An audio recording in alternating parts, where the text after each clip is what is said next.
You all people, कैसे हैं आप सभी। आई होप आप सभी बहुत अच्छे होंगे, कंसिस्टेंटली प्रिपेयर कर रहे होंगे अपने रिस्पेक्टिव एग्जामिनेशंस के लिए। आज हम फिर से एक अनदर सेशन के साथ आपके साथ जुड़े हुए हैं और आज हम फिर से आज हम प्रैक्टिस करेंगे वर्ड स्वैप के क्वेश्चंस की जो बैंकिंग एग्जामिनेशंस में फ्रिक्वेंटली पूछे जाते हैं। आप किसी भी बैंकिंग एग्जामिनेशन की प्रिपरेशन कर रहे हो, चाहे वो पी हो, चाहे वो क्लर्क हो, चाहे कोई भी एग्ज़ाम हो बैंकिंग का, उसके लिए जो है ये वर्ड स्वैप के क्वेश्चन बहुत ही आसान तरीके से आप बना सकते हो और फ्री के नंबर होते हैं अगर आपने इन 3 चीज़ों को ध्यान में रखा। देखो, हमें पहला पार्ट ऑफ स्पीच को आइडेंटिफाई करना चाहिए कि जैसे हमें डू डज डिड के साथ वर्ब की फर्स्ट फॉर्म लगानी होती है, मॉडल वर्ब के साथ वर्ब की फर्स्ट फॉर्म लगानी होती है, हैज़ हैव हैड के साथ वर्ब की थर्ड फॉर्म लगी होती है। सो ये सारी कुछ चीज़ें होती है, बेसिक चीज़ें जो आपको पकड़ में आनी चाहिए पार्ट ऑफ स्पीच के तौर पे कि कहाँ पे नाउन लगेगा, कहाँ पे वर्ब लगेगी, और वर्ब लगेगी तो कैसी लगेगी, एडजेक्टिव लगेगा तो आईएनजी वाला लगेगा या ईडी वाला लगेगा, ये देखने वाली बात होती है। दूसरा होता है हमें कॉन्टेक्चुअल लॉजिक पकड़ना बहुत ज़्यादा ज़रूरी होता है। हमें पता होना चाहिए कि भाई साहब सेंटेंस बोल क्या रहा है। अगर हमें यही नहीं पता चला है कि सेंटेंस बोल क्या रहा है तो फिर आपका आंसर गलत होने के चांसेस बढ़ जाते हैं। और तीसरा होता है एलिमिनेशन मेथड, कि जैसे हमें पता चल गया है कि कुड के साथ वर्ब की फर्स्ट फॉर्म लगेगी तो हम ये देखेंगे कि फर्स्ट फॉर्म कहाँ पे है, और हम ये भी देखेंगे कि अगर कुड के साथ फर्स्ट फॉर्म लगी हुई है तो वो जो ऑप्शन होगा ना, जैसे कुड के साथ बेस फॉर्म लगी है तो वो ऑप्शन जहाँ जहाँ होगा उसको हम एलिमिनेट कर देंगे, हटा दे जाएंगे। ये अभी एग्जाम्पल के थ्रू हम समझेंगे भी। So let's start without wasting further time. So हमारा पहला क्वेश्चन है आज का, the committee deliberate extensively before submitting its final report on banking reforms to the ministry. So बताइए इसमें राइट आंसर क्या होगा, कौन सा वर्ड चेंज होगा। कमेटी ने जो है बहुत ज़्यादा सोचा समझा है बड़े पैमाने पर फाइनल रिपोर्ट को सबमिट करने से पहले जो बैंकिंग रिफॉर्म्स है मिनिस्ट्री के द्वारा, जो मिनिस्ट्री ने हमें बोले थे करने के लिए, है ना। मिनिस्ट्री को फाइनल रिपोर्ट सौंपने से पहले जो है कमेटी ने बहुत बार सोचा बैंकिंग रिफॉर्म्स में जो भी चेंजेस किए गए थे, है ना। सो इसमें बेसिकली कोई भी चेंज नहीं है, इसका आंसर होगा नो स्वैप रिक्वायरमेंट, क्योंकि देखिए कमेटी सिंगुलर है, कमेटी ने सोचा है, डेलिब्रेटेड किया, एक्सटेंसिवली एडवर्ब है और एडवर्ब को मॉडिफाई जो है डेलिब्रेट कर सकता है, तो यस ठीक है। और बिफोर है, प्रपोजिशन है, आईएनजी, आगे जो नाउन फॉर्म आएगी वो आईएनजी फॉर्म में आएगी, वर्ब आईएनजी फॉर्म में आएगी तो सबमिटिंग हो जाएगा। और ऑफकोर्स रिपोर्ट को ही सबमिट किया जाता है तो सबमिटिंग। और जो भी लोग आर्टिकल पढ़ते होंगे, द हिंदू विकैबुलरी करते होंगे या फिर आर्टिकल करते होंगे तो उनको पता है कि बैंकिंग के साथ रिफॉर्म्स ही लगता है, ठीक है, बैंकिंग रिफॉर्म्स, है ना, टू द मिनिस्ट्री। ओके जी, हमारा अगला क्वेश्चन है, to promote financial inclusion the bank unveiled a mobile app tailored for rural customers. तो जो है फाइनेंशियल इंक्लूजन को बढ़ावा देने के लिए जो है बैंक ने जो है सामने लेके आया है, उन्होंने एक मोबाइल ऐप को लॉन्च किया है जिसको बनाया गया है स्पेसिफिकली रूरल कस्टमर्स के लिए, जो कि गांव के लोग हैं उनके लिए बनाया गया है। बताइए इसमें क्या वर्ड स्वैप किया जाएगा। आई होप आपने अपने आंसर्स मार्क कर दिए होंगे। सो यस, इसमें भी कोई भी करेक्शन नहीं है। देखिए टू के साथ वर्ब की फर्स्ट फॉर्म लगी, टू प्रमोट फाइनेंशियल इंक्लूजन को किया है, बैंक ने कुछ किया है, क्या किया, अनवील्ड किया है किसी चीज़ को, आप सामने लेकर आए हो बेसिकली मोबाइल ऐप को, है ना, जिसको बनाया गया है। टेलर्ड का मतलब होता है कि बनाया गया है किसी चीज़ को, ठीक है, रूरल कस्टमर्स के लिए। सो इसमें भी नो स्वैप रिक्वायरमेंट। ओके जी, हमारा अगला क्वेश्चन है आज का, the company productivity a new incentive scheme to boost employ launched and operational output. बताइए, आपको मैं टाइम दे रही हूँ कि इसमें क्या चेंजेस होंगे इस क्वेश्चन में, बताइए। सो आई होप आपने अपना आंसर मार्क कर लिया होगा। सो कंपनी ने कुछ किया होगा यार। कंपनी के साथ देखो, कंपनी नाउन है और कुछ फिक्स सा भी नहीं लग रहा, अच्छा नहीं लग रहा ना, है ना। तो कंपनी लॉन्च, देखो टू के साथ, अब मैंने एलिमिनेशन की बात करी थी ना, देखो टीओ टू के साथ बूस्ट लगा हुआ है ना, तो बूस्ट कहीं चेंज नहीं होगा, तो जहाँ पे भी बी ऑप्शन होगा ना उसको एलिमिनेट कर दो। देखो ये वाले को ऑप्शन कर दो, यहाँ पे बी है, यहाँ पे बी एस को कर दो, यहाँ पे बी एस को कर दो, ऑटोमेटिकली हम अपने आंसर पे पहुँच गए। तो C will be the right answer. The company launched a new incentive scheme to boost employ productivity and operational outputs. तो कंपनी ने जो है लॉन्च किया है एक नया इंसेंटिव स्कीम को, एक ऐसी योजना लेकर आए हैं जिसकी वजह से जो हमारे एम्प्लॉयज़ हैं उनकी जो है प्रोडक्टिविटी बहुत ज़्यादा बढ़ेगी, ठीक है जी। ये होता है, this is called elimination method. Okay जी, हमारा अगला क्वेश्चन है, strict regulatory enforcement is essential to curb financial fraud and protect investor interests. So जो हमारे बहुत ही सख्त तरीके से रेगुलेटरी ने क्या किया है कि लागू किए हैं जो इम्पॉर्टेंट हैं चीज़ें हैं, ताकि रोक सकें जो फाइनेंशियल फ्रॉड है और हम प्रोटेक्ट कर सकें इन्वेस्टर के इंटरेस्ट को। बताइए इसमें क्या चेंजेस करेंगे हम। सो यस, इसमें भी कोई चेंजेस नहीं होगा, इसमें किसी भी तरीके का वर्ड स्वैप की कोई ज़रूरत नहीं है। स्ट्रिक्ट रेगुलेटरी इन्फोर्समेंट किया है बहुत ही। देखिए किसी भी जब भी कोई भी कड़े कदम उठाए जाते हैं तो उनको इन्फोर्स ही किया जाता है, उनको लागू किया जाता है, एग्जीक्यूट किया जाता है ना, तो इन्फोर्समेंट सही है।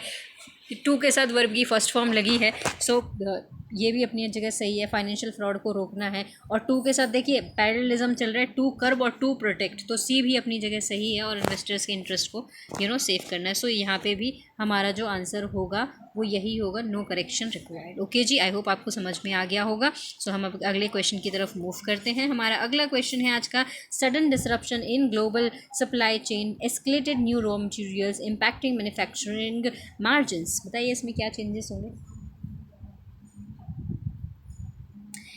देखिए इसमें भी कोई चेंजेस नहीं है। क्वेश्चन नंबर 5 में भी आपकी किसी भी तरीके का कोई चेंज नहीं है, किसी भी तरीके का स्वैप ज़रूरी नहीं है। तो सडन डिसरप्शन जो अचानक से बाधाएं उत्पन्न हुई, अचानक से जो रुकावटें आई हैं ग्लोबल सप्लाई चेन में, इसकी वजह से बढ़ गए हैं रॉ मटेरियल के प्राइसेस, और जो हमारे मैन्युफैक्चरिंग मार्जिन्स हैं उसको काफ़ी ज़्यादा प्रभावित कर रहे हैं। ओके जी, हमारा अगला क्वेश्चन है आज का, the government plans to infrastructure massive capital into inject development to stimulate economic growth. तो गवर्नमेंट के जो प्लान्स हैं कुछ हैं, वो मैसिव कैपिटल को डाल रहे हैं किसी डेवलपमेंट प्रोजेक्ट में, ताकि इकोनॉमिक की ग्रोथ जो है अच्छी हो जाए, है ना, उसको इनकरेज कर सके। अब देखिए यहाँ पे हमारा एलिमिनेशन मेथड काम आएगा। जैसा कि हमने बताया था TO2 के साथ जो है वर्ब की बेस फॉर्म लगती है, तो यहाँ पे वर्ब की बेस फॉर्म क्या है, सिर्फ इंजेक्ट ही है।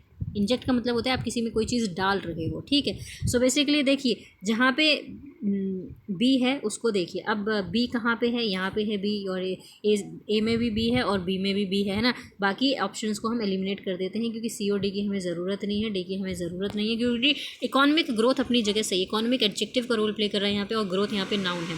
अब बात करते हैं the government plans to inject है, तो बी का ए के साथ संबंध स्थापित किया जाएगा। सो ए बी के साथ बनेगा, क्योंकि देखिए plans to inject a massive capital into develop infrastructure development. आप किसी इंफ्रास्ट्रक्चर का डेवलपमेंट करने के लिए ही तो कैपिटल को इन्फ्यूज़ करोगे, इंजेक्ट करोगे। सो इसीलिए आंसर विल बी ए से बी का चेंज होगा। ओके जी, हमारा अगला क्वेश्चन जो है आज का, digital payment platforms have transformed the retail sector bye enabling seamless and secure financial transactions. बताइए इसमें क्या वर्ड स्वैप होगा, कौन सा आंसर सही है इसमें।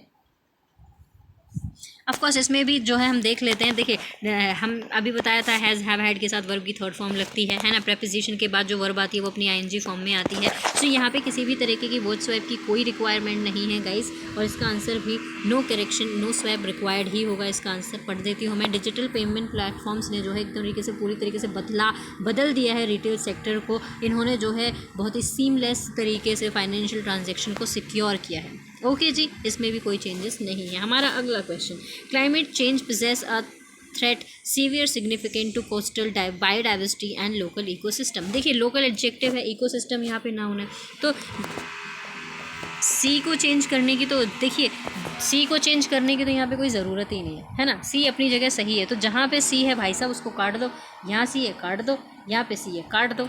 ओके जी, सो क्लाइमेट चेंज पॉजेस, देखिए आ जो होता है आर्टिकल होता है वो नाउन के बारे में बताता है, तो एक और सीवियर एक थ्रेट तो है, सीवियर थ्रेट है, significant. Climate change poses a significant severe threat आएगा इसका आंसर, ठीक है। यहाँ पे हमें एडजेक्टिव की ज़रूरत है और थ्रेट यहाँ पे आएगा। ओके, सो ए और बी का चेंज होगा। सो पहले बता देती हूँ, क्लाइमेट चेंज ने जो है सामने रखा है बहुत ही महत्वपूर्ण तरीके से, एक बहुत ही जिसको आप इतना इंपॉर्टेंट है, आप अवॉइड नहीं कर सकते, ऐसा खतरा है कोस्टल डाइवर्सिटी के लिए और लोकल इकोसिस्टम के लिए। ओके जी, हमारा अगला क्वेश्चन है आज का, the central bank monetary its tight and policy stands to contain persistent inflationary pressures. So central bank ने जो मॉनेटरी पॉलिसी है उन्होंने जो है पॉलिसी को जो है टाइटन करके रखा है, रोक दिया है, एकदम उस पर रोक लगा दी है पॉलिसी स्टांस के ऊपर। उन्होंने बहुत ही कड़े कदम उठाए गए हैं, उसको बहुत ही हार्ड कर दिया स्ट्रिक्ट तरीके से, ताकि रोका जा सके जो भी इन्फ्लेशनरी प्रेशर्स हैं। सेंट्रल बैंक ने अपनी मॉनेटरी को किया है, टाइटन कर दिया है, काफ़ी ज़्यादा रूल्स एंड रेगुलेशंस को सख्त बना दिया है, ताकि रोका जा सके इन्फ्लेशनरी प्रेशर्स को। यहाँ पे किसी भी तरीके की करेक्शन की कोई ज़रूरत नहीं है, ये बिल्कुल सेंटेंस अपने आप में ही सही है, ठीक है जी। सो हमारा अगला क्वेश्चन है आज का, that is the firm allocated a substantial budget to accelerate software developmental and innovation, development and innovation. So firm ने जो है एलोकेट किया है एक सब्सटेंशियल बजट है ताकि बढ़ा सके सॉफ्टवेयर डेवलपमेंट को और इनोवेशन को भी। सो यस, यहाँ पे भी 10वें क्वेश्चन में भी आपको किसी भी तरीके की स्वैप की ज़रूरत नहीं है, ठीक है। ये इसका आंसर भी नो करेक्शन रिक्वायर्ड ही होगा। ओके जी, हमारा अगला question, inadequate sanitation facilities in primary healthcare centers compromise patient safety and hygiene standards drastically। so देखिए यहाँ पे जो है कॉम्प्रोमाइज़ अपनी जगह बिल्कुल सही है, लेकिन इनएडिकेट हाइजीन से अगर सैनिटेशन, यहाँ पे सैनिटेशन हो सकता था, लेकिन हाइजीन देखिए जब ऐसा होता है जब कन्फ्यूजन होता है तो जो बेस्ट होता है उसको चेंज करते हैं। यहाँ पे सेफ्टी है तो सेफ्टी के साथ सैनिटेशन ही वर्ड हमेशा आता है। अगर आपने बहुत सारे आर्टिकल्स पढ़े तो आपको ये बात ऑटोमेटिकली पढ़ते ही समझ में आ जाएगी। तो इसलिए कहा जाता है रीडिंग स्किल्स को इम्प्रूव करना बहुत ज़्यादा ज़रूरी है। तो inadequate hygiene facilities in primary health care centre compromise patient safety and sanitation. Okay जी, अगर आप अच्छी तरीके से अपर्याप्त तरीके से जो हाइजीन होती है अगर उनको सही तरीके से फैसिलिटीज़ जो होती हैं प्राइमरी हेल्थ सेंटर्स में कॉम्प्रोमाइज़ करती हैं यानी रोकती हैं और उनको पेशेंट की सेफ्टी को उनके सैनिटेशंस को जो कि ड्रास्टिकली बहुत ही तेज़ी से रोकते हैं। ओके, सो इनएडिकेट हाइजीन ए का सी के साथ चेंज होगा, ठीक है। हमारा अगला क्वेश्चन है the startup investor successfully raised funds from global venture capital secure to expand operations, ठीक है जी। सो 12वें का आंसर बताइए क्या होगा। देखिए यहाँ पे सक्सेसफुली जो है वो एडवर्ब है और एडवर्ब को मॉडिफाई वर्ब करता है तो इसका आंसर होगा क्या। देखिए इसको क्या करेंगे, the startup secured successfully raised funds from global venture capital investor to expand operation. So इसका आंसर ए और सी होगा, ठीक है, क्योंकि सक्सेसफुली को मॉडिफाई सिर्फ वर्ब ही कर सकता है और कोई नहीं करेगा और इन्वेस्टर्स तो नाउन है, इसलिए ये चेंज होगा। ओके हमारे अगले क्वेश्चन की तरफ हम आगे बढ़ते हैं। सो हमारा पहला अगला क्वेश्चन है राइजिंग इन्फ्लेशन कुड, देखिए could purchasing consumer erosion power and dampen festive market sentiments. देखिए हमको पता है do does did modal verb के साथ हमेशा बेस फॉर्म आती है, तो परचेजिंग तो इसके पास नहीं आएगा। इसका मतलब ये है कि जो ये नो करेक्शन रिक्वायरमेंट है ये एलिमिनेशन यही हो गया, ठीक है जी। अब देखिए डैम्पन अपनी जगह सही है, सेंटीमेंट अपनी जगह सही है। यार यहाँ पे एक आई थिंक टाइपिंग एरर है, यहाँ पे इरोजन नहीं आएगा, इरोड आएगा, ये इरोड आएगा यहाँ पे, देखिए इरोड। देखिए rising inflation could Erode consumer purchasing power. कई बार हम आर्टिकल्स पढ़ते हैं जो इकोनॉमी से रिलेटेड होते हैं तो हम ये बोलते हैं कंज्यूमर की जो परचेजिंग पावर है वो कम हो रही है या बढ़ रही है। सो कंज्यूमर परचेजिंग पावर आएगा यहाँ पे, ए का बी के साथ चेंज होगा, ठीक है। आई एम सॉरी यहाँ पे जो है टाइपिंग एरर हो गया और कुड के साथ बेस फॉर्म लगेगी। तो देखिए could Erode and dampen festive market sentiments. Rising बढ़ती हुई जो महंगाई है इसकी वजह से कम होगी कंज्यूमर की परचेजिंग पावर और कम होंगे जो जिस तरीके से हम जो है फेस्टिवल में बहुत ज़्यादा क्योंकि हमारे इमोशंस ऐसे जुड़े होते हैं तो हम बहुत ज़्यादा खर्चा करते हैं, लेकिन वो भी कम होगा क्योंकि महंगाई बढ़ गई है। ओके जी, आई होप आपको समझ में आया होगा। कोई हमारा अगला क्वेश्चन है आज का, that is heavy monsoon rains inundated several low lying district disrupting rail services and displacing thousands of residents. देखिए भैया रेजिडेंट्स को जो है डिस्प्लेस ही किया जाता है क्योंकि जब बहुत ज़्यादा बारिश होती है ना, जैसे असम में हमको देखने को मिली है। सो सी और डी तो अपनी जगह बिल्कुल सही है और अगर सी और डी अपनी जगह सही है तो एलिमिनेशन मेथड काम करेंगे। देखो सी और डी अपनी जगह सही है, डी अपनी जगह सही है, डी सी अपनी जगह सही है, तो ए बी पे हम ऑटोमेटिकली पहुँच गए। So A B will be the right answer, heavy monsoon rains. A B भी ठीक है भाई। देखो बहुत ज़्यादा बाढ़ आ गई है, हैवी मानसून की वजह से बारिश हुई है तो बारिश होगी तो बाढ़ आएगी, तो इनंडेटेड भी अपनी जगह सही है। Inundated several low lying districts disrupting rail services, और सर ऑफकोर्स रेल सर्विसेज में बाधाएं उत्पन्न होंगी, रेल सर्विसेज जो है रुकेंगी ही रुकेंगी, ऑफकोर्स बहुत ज़्यादा बाढ़ आ जाएगी, तो यहाँ पे अभी आंसर जो होगा नो करेक्शन रिक्वायर्ड ही होगा, ठीक है जी। हमारा अगला question, the regulatory authority issued a strict warning to commercial banks against non compliance with lending guidelines and risk norms. तो भैया रेगुलेटरी अथॉरिटी ने जो है एक बहुत ही स्ट्रिक्ट वार्निंग भेजी है कमर्शियल बैंक्स को। क्यों भाई साहब, उनके जो उन्होंने नियम बनाए हैं, नियम कानून बनाए हैं, गाइडलाइंस बनाई, उनको फॉलो नहीं किया जा रहा है ना।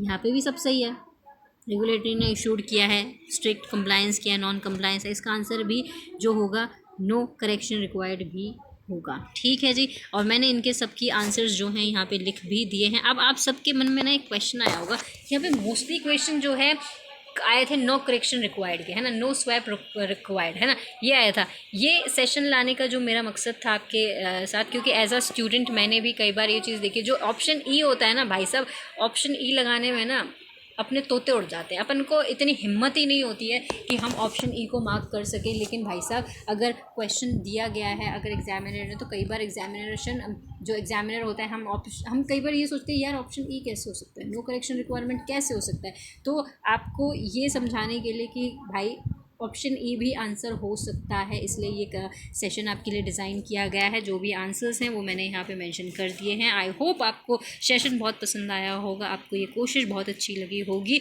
So if you genuinely like this video, don't forget to like, share and subscribe for the upcoming videos people। अब एक चीज़ और यहाँ पे जो चीज़ें आपको ध्यान में देने की ज़रूरत है कि जब भी आप व्हाट्सएप का क्वेश्चंस करते हैं, जैसे कि हमें देखिए फाइनेंशियल इंक्लूजन आता है, मॉनेटरी पॉलिसी, परचेजिंग पावर, हमें पता होता है कि ये फाइनेंशियल के साथ इंक्लूजन ही आएगा, मॉनेटरी के साथ पॉलिसी ही लगता है, परचेजिंग के साथ पावर ही लगेगा, कंज्यूमर परचेजिंग पावर ही लगेगा। ये बैंकिंग एग्जामिनेशन में हमें फ्रिक्वेंटली देखने को मिलते हैं। तो ये सारी चीज़ें आपको तब पता चलेंगी जब आपकी रीडिंग स्किल इंप्रूव होगी। ठीक है जी। हमें टाइम का जो टारगेट रखना है, व्हाट्सएप को करने में 5 व्हाट्सएप के क्वेश्चंस आते हैं, 1.5 से 2 मिनट में ये हमारे प्रीलिम्स लेवल के जो है निकल जाने चाहिए। क्योंकि हमें देखिए बस एलिमिनेशन मेथड का सबसे ज़्यादा इस्तेमाल करना होता है और किसका क्या यूज़ करना होता है, पार्ट ऑफ स्पीच का। इससे हमारे स्वैप्स बहुत आसानी से हो जाते हैं। और अगर किसी का जो है, कई बार क्या होता है 20 से 30% क्वेश्चन ऐसे होते हैं जिनमें स्वैप की ज़रूरत ही नहीं होती, आंसर करेक्ट होता है। जैसे कि आज मैंने बताया, जो मेरा एजेंडा था आज इस प्रैक्टिस सेशन को लाने का, कि आंसर ई को मार्क करने की हमें भाई साहब हिम्मत ही नहीं होती है, राइट। तो हमें आंसर ई मार्क करने का भी, क्योंकि देखिए ई भी ऑप्शन है, वो भी बोलता है भैया तुम मेरे को इतना इग्नोर काहे करते हो, है ना, मैं भी तो आंसर हो सकता हूँ ना, प्लीज़ मेरे को भी मार्क करो ना, तो ऑप्शन ई को भी मार्क करो। ठीक है। 20 से 30% क्वेश्चंस ऐसे आते हैं जहाँ पे ऑप्शन हमेशा ई होता है, और ऑप्शन ई लगाने की हिम्मत, ऑप्शन ई लगाने का जिगरा भाई साहब हमारे अंदर होना चाहिए। ठीक है जी। अगर स्वैप नहीं हो रहा है तो फोर्स मत करो, ज़बरदस्ती का आंसर मत बनाओ। ओके। सो आई होप आपको बहुत अच्छे से मेरी बात समझ में आ गई होगी, आपको ये सेशन बहुत अच्छा लगा होगा। इस सेशन की PDF आपको जो है @yadavpooja_official पे मिल जाएगी। और जिन्होंने भी चैनल को ज्वाइन नहीं किया है, प्लीज़ ज्वाइन कीजिए। आपको सभी PDFs जो है, अपकमिंग नोटिफिकेशन सब कुछ जो है आपको इस टेलीग्राम पे मिल जाएगा। और फिर से मिलते हैं हम एक और प्रैक्टिस सेशन में, ऐसे ही इंग्लिश में, ताकि हम इंग्लिश के मार्क्स को और बूस्ट कर सकें, इंग्लिश को केक वॉक बना सकें। एक चीज़ और, चाहे वोकैबलरी हो, देखिए वोकैबलरी की बात करूँ, चाहे मैं क्लोज टेस्ट की बात करूँ, RC की मैं बात करूँ, अगर मैं फिलर्स की बात करूँ या व्हाट्सएप की बात करूँ, वर्ड यूसेज की बात करूँ, यहाँ पे अगर बात आती है, अटकती है, तो वो वोकैबलरी पे आके अटकती है। और वोकैबलरी अगर हमारी स्ट्रांग होती है तो हमारी रीडिंग स्किल्स भी धीरे धीरे बहुत अच्छे से ग्रेजुअली इंप्रूव हो जाती है। हम हर एक क्वेश्चंस को जो है बहुत ही कॉन्फिडेंटली जो है, अगर हमारी वोकैब अच्छी होती है तो हम उसको डील कर पाते हैं उन क्वेश्चंस को। सो वोकैब को मजबूत बनाना बहुत ज़रूरी है। आपके डिस्क्रिप्शन बॉक्स में आपको 3-4 लिंक्स मिलेंगे, उन लिंक्स पे विजिट कीजिए गाइस। और डेली का टारगेट बना लीजिए अपने 3 से 4 वीडियोज़ देखने का, या 3 से 4 शॉर्ट्स देखने का। हार्डली 2-2, 3-3 मिनट्स की वीडियो है। I really don't think so कि आप इतने बिजी हो देंगे 2 या 3 मिनट का टाइम निकाल पाते हैं, है ना। आपके फ्यूचर के लिए अच्छा है। और इंग्लिश जो होती है वो सिर्फ एग्जामिनेशन के पॉइंट ऑफ व्यू से इंपॉर्टेंट नहीं होती है, वो आजकल हमारे डेली बेसिस पे हमारा जो कम्युनिकेशन स्किल है उसको भी इन्हांस करती है, उसको भी इम्प्रूव करती है।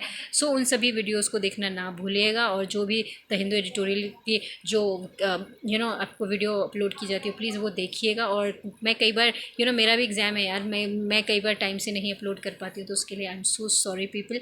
और थैंक यू सो मच जो मुझे दिल से सपोर्ट करते हैं, उन सभी का, जो भी मुझे सपोर्ट करते हैं उन सभी का तहे दिल से शुक्रिया पीपल।